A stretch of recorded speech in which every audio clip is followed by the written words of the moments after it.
welcome to the deep dive. Today, we're pulling back the curtain a bit on the entrepreneurial spirit. We're going behind the studio doors of a passion-driven fitness business to see what it really takes to build something from scratch. That's right. Our focus today is Regan Love. She's a co-owner of Matthew's Yoga Collective, or MYC as they call it. We'll be, unpacking her journey, the insights she shared about starting a community-focused yoga studio. Yeah, and our mission for you listening in is to get a feel for that real-world journey. Starting a niche fitness business. We'll look at how it went from just an idea through all the daily operational stuff and even where they're planning to go next. Everything we're talking about today comes straight from an interview with Regan and info from the Matthew's Yoga Collective website. And just to give you some context, Regan is one of, she calls it the power of three. It's her and her friends, Sarah and Jessica. They're all working moms. They travel. And interestingly, none of them are originally from Matthews, that Charlotte suburb where they set up shop. And that background, it really shapes the business they ended up building. Right. So imagine this. You love yoga, you practice all the time, but you just can't find the right kind of studio in your own town. That frustration, which is actually pretty common, well, that was the spark for Matthew's Yoga Collective. Absolutely. Regan and her co-founders, they were driving like 30 minutes, she said, here, there, and everywhere across Charlotte, which is kind of wild just to find the sort of, intimate yoga-only vibe they wanted. What was out there was either like yoga mixed with strength training or Pilates or these big expensive gyms that just didn't feel like a community. Yeah, it's interesting how that simple idea, just yoga only, became their focus in a market that often pushes those combo fitness things. It really shows how finding that specific unmet need can be so powerful. So their vision became pretty clear. Create a place just for yoga, tailored for Matthews, the goal. Just focus on yoga to replenish mind, body, and spirit, as they put it, for everyone, all levels, all body types, and build connections right there. And that focus carries right into their classes. MYC mainly does vinyasa. That's the flowy style, linking breath and movement. And they also have some yoga sculpt, which often uses light weights, makes it a bit more intense. They've grouped them nicely into flow, slow, and sculpt. You can pick what suits you, but it all stays true to their yoga core. But what I find really interesting is how they handled the whole heating thing, the hot yoga debate. Unlike a lot of studios pushing really hot rooms, NYC took a different approach. Regan actually mentioned that a lot of their customers prefer not doing hot yoga. Some find it anxiety-inducing. Yeah, that's interesting feedback. So they only have one slow burn class a week where they turn the heat up a bit. But they can't do heated floors anyway because, well, they're in a historical building. It shows they're really listening, prioritizing comfort over just following a trend. And that historical building is a huge part of their appeal. Yes. It's downtown Matthews, beautiful old place. Regan described it, old wood floors and this exposed brick and the arched windows. Yeah. It creates this dive yoga experience aesthetic, she mentioned. It's a big reason people are drawn to them. The space itself is special. And that attention to detail, understanding their vision, it really guided how they started, which was honestly pretty humble. They opened in June 2023, but it wasn't some big launch. They started slow. At first, they were just renting space from the Matthews Ballroom studio, only on Sundays.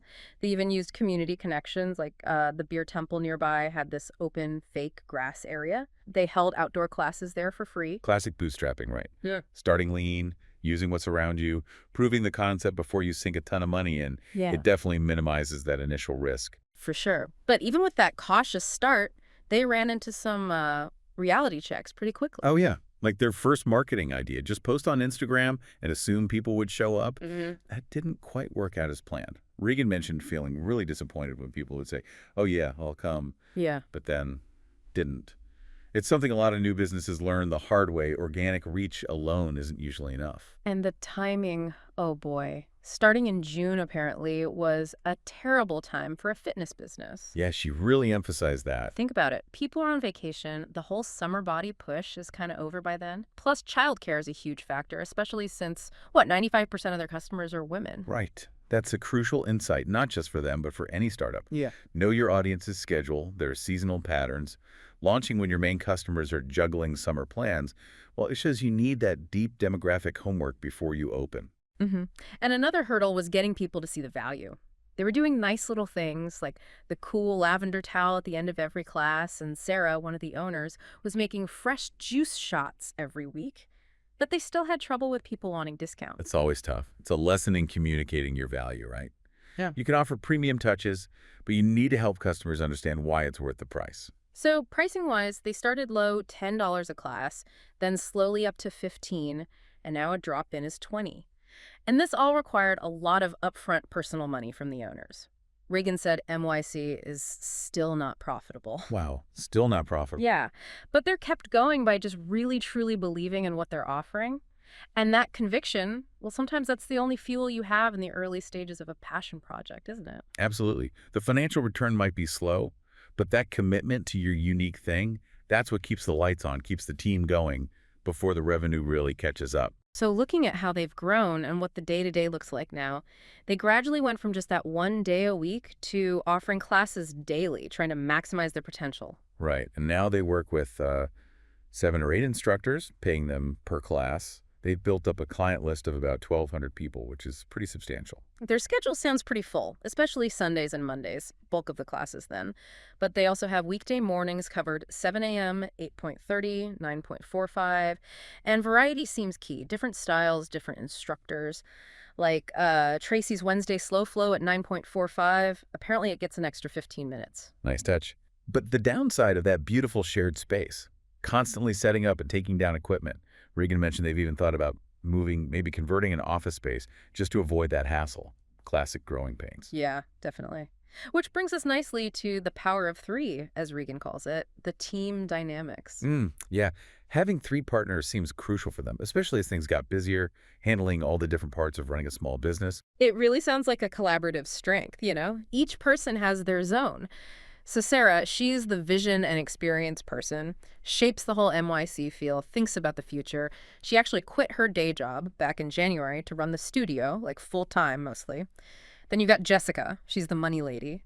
Handles the finances, the spreadsheets in the background, making sure things add up, tracking break-even points for classes, all that crucial stuff. Oh, right. And Reagan, who we heard from, she focuses on marketing, social media, drumming up new business, community connections. She's managing the emails, the external marketing.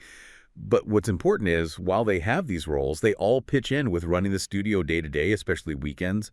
Regan often steps in more when the others might be doing teacher training. That shared load, being able to cover for each other, that seems vital. And investing in quality, that's another big piece, especially around their teachers and future plans. All their instructors have to be certified, minimum 200-hour yoga teacher training, the YTT. That's standard, but it's important for legitimacy, making sure they know anatomy, how to modify for injuries, hips, wrists, whatever, and how to keep students safe, like suggesting child's pose. Exactly. And they took this commitment really seriously with a big strategic investment. Sarah and Jessica, the owners, are actually doing their 300-hour YTT, which is the next level up. But here's a really interesting part. NYC paid for 7 of their main instructors to also do the 300-hour training. Regan said it cost a couple grand per person. Wow, that's significant. Yeah, but it was deliberate. They wanted, in her words, the same message, same time, same training across the team. Yeah. So it supports their instructors, but also standardizes the high quality they want to offer. And that investment, it's not just about quality now, it's building towards something bigger. Their major goal, launching their own 200-hour yoga teacher training program. They're aiming for March, just waiting on Yoga Alliance accreditation. That's a smart move. Teacher trainings can be a really significant revenue stream for studios. Regan thinks it could potentially bring in income on par with what they make through people coming through the door for regular classes. It leverages their expertise, that investment in their team. Okay, so acquisition seems strong, people are finding them, but then there's the flip side, retention. Right. Regan said that's actually their biggest challenge, getting new clients to come back for that second visit and become regulars. They get great feedback, people seem to like it, but for some reason, a chunk of them don't return, and they're not quite sure why. That's the puzzle for so many businesses, isn't it? Getting them in the door is one thing, keeping them coming back, that's another level. So what are they doing now for retention? Well, thank you newsletters, pretty standard, and an offer. Pay for your first class, second class is free. Okay, trying to lower the barrier for that second visit. And pricing-wise, they have options. The $20 drop-in we mentioned, then 4 and 8 class passes, which are good for a whole year. A weekly membership, $65 for 5 classes a month, and a $99 unlimited monthly pass that recurs. A decent range. But the newest thing, this sounds interesting, is a Try It Out pass. $39 for 3 weeks of unlimited yoga, Apparently, they got the idea from a competitor doing a $7 for 7 days deal. Ah, the classic loss leader approach. Exactly. You offer something super cheap, maybe even below cost, just to get people in. The psychology is once someone spent any money, even just a little, they feel more committed. Yeah, they're more likely to actually use it, discover the value, and hopefully convert to a paying member later. Makes sense. So looking ahead for retention, they're thinking about Google and Meta ads. But the next big step, which sounds smart, is doing customer surveys. Really try to figure out why people aren't coming back using that email list they've downloaded. Data. You need the data. For communication generally, they do monthly email newsletters, themed schedules, that sort of thing, text reminders for appointments if you opt in, and those "we miss you" emails if someone hasn't been in for, say, 3 weeks or a month. They're also planning ways to get people more engaged, like an August challenge. Whoever attends the most classes wins a gift card for merch. Oh, yeah, and they sell their own branded stuff through a local team, too. Nice little extra revenue stream there. But then there's the cancellation policy, Huh. which sounds a bit tricky. Ah, yes, the double-edged sword, as Regan put it. Right. They technically charge for no-shows or late cancels. But Regan admitted they tend to be too nice. People call with the story, and they often end up waiving the fee. Which is understandable from a customer service perspective, but it costs them potential money, especially if the classes aren't always full to their 30-person capacity. It's that constant balancing act for small business owners. Goodwill versus the bottom line. And finally, let's talk about a headache I think a lot of small business owners will recognize: technology, software frustrations. Oh, definitely. NYC is apparently on its third scheduling and studio software system in just 2 years. Third system in 2 years. Ouch. Yeah. And while the front end, what the customer sees, is simple enough, the back end, when the owners have to work, Regan described it as extremely convoluted, not intuitive, way too many buttons, and super layered. She actually likened it to SAP. Oh, SAP. That's not a comparison you want for your small studio software. Yeah. Anyone who's wrestled with systems like that knows the pain, just wanting one simple search bar. Exactly. She said she spent like 2 hours of my Sunday cleaning up a total mess, just trying to set up a summer special. It sounds like a real bottleneck. The ideal system for them would just be simple, like Google's search bar, she said. And even though email marketing is built into their current system, setting up new campaigns is still a manual chore. Yeah, it really highlights how crucial finding the right user-friendly tech is for a small business. Sometimes the simplest tool is the best, even if it doesn't have all the bells and whistles. Complex systems can just eat up your time and energy. Totally agree. So wrapping this all up, what can we take away from Matthew's Yoga Collective story? It really shows that blend of, passion, sheer perseverance, building a community, but also dealing with the nitty-gritty business realities. Marketing, pricing, operations. It's not just about loving yoga. No, it's not. It's a testament to really believing in your product, even when the profits aren't there yet. And I think the steps they're taking now, investing strategically in teachers, planning surveys to understand retention, it shows they're committed to figuring out how to not just survive, but really thrive. So maybe a thought for you, the listener. What passion project or dream business have you thought about? And what practical hurdles, maybe marketing, maybe funding, maybe tech, like we just heard, might be standing between that vision and making it real? Good question.